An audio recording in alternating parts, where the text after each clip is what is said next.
lot of times when people first get an embroidery machine, they want to embroider on terry cloth towels.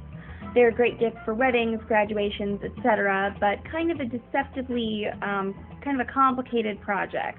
So there are a few tips you need to know before doing it, and so you can be satisfied with your project. You'll need a few things. First, you want to have some tearaway stabilizer.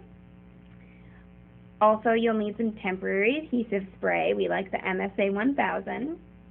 And some water-soluble topping. This can be called aquamelt or hydromelt, etc. But those are the three things you need: tearaway, spray, and water-soluble topping.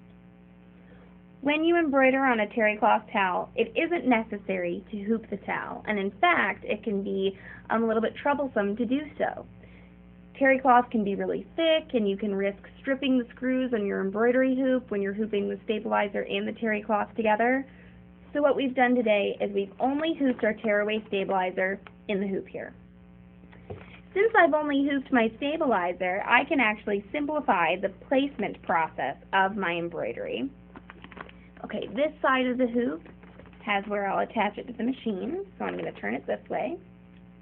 I'm going to use a little ruler and a pen, and I'm going to draw a line down my center.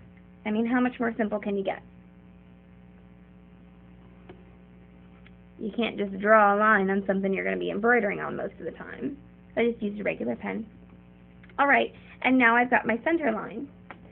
Next, I'm going to place the towel onto the embroidery hoop with the bulk of my towel coming toward the place where I attach the hoop to the machine. So we're going to use some of our spray. Just a few quick sprays will do. It's important to use a quality embroidery spray that isn't too permanent, because you can end up kind of damaging the little loops on your terry cloth towel if you have too much adhesive.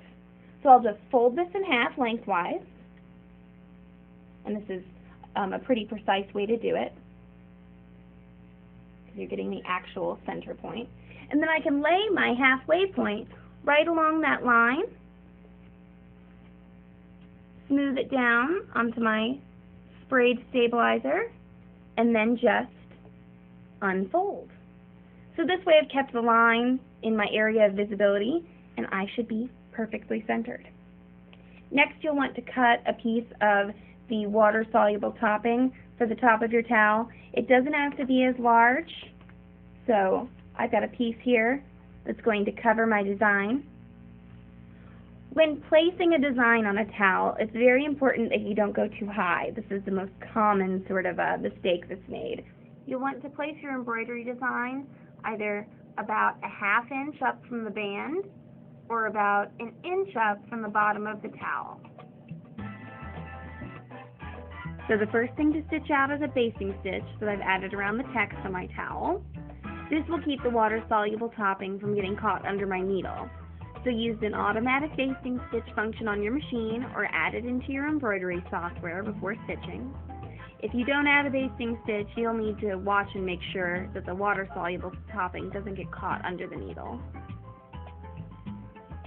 And after the basting stitch, my text is going to stitch out.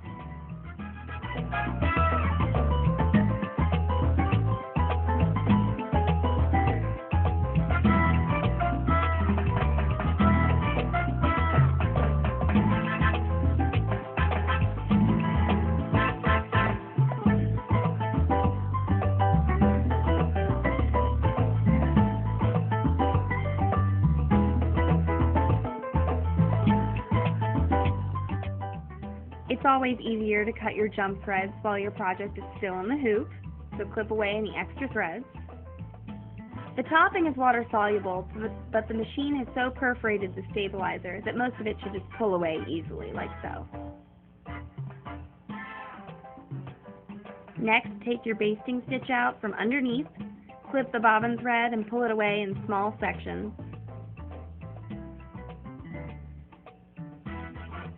And the basting stitch will pull off the top when the bobbin thread is removed. It should all just pull away.